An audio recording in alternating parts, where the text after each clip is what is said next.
પહેલા ચંદ્રમુખી, હા, પત્નીને કે પછી સૂરજમુખી, પછી જ્વાળામુખી ને પછી કાળમુખી બને. પહેલા પ્રેમમાં પડે, પછી વેમમાં પડે ને પછી ડેમમાં પડે.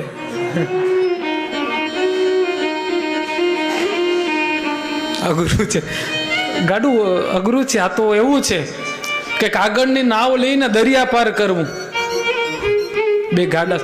પણ યાદ રાખજો, પતિ પત્ની સૌથી જો કોઈ મોટો ધર્મ છે ને, ગૃહસ્થ ધર્મ છે. જે વ્યક્તિ ગૃહસ્થ ધર્મ સારી રીતે પસાર કરે ને, આપણા 7 ઋષિઓ પણ યાદ રાખજો એ ગૃહસ્થી હતા. આગળ કથા આવશે કે પતિવ્રતાનો મહિમા કેટલો છે. પતિ અને પત્ની એકબીજાના પૂરક છે વાલા.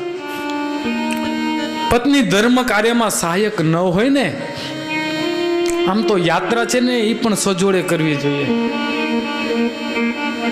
ધર્મમાં જો પત્ની યજ્ઞમાં તમારી સાથે ન હોય તો રામને પણ બેસવાનો યજ્ઞમાં અધિકાર નથી.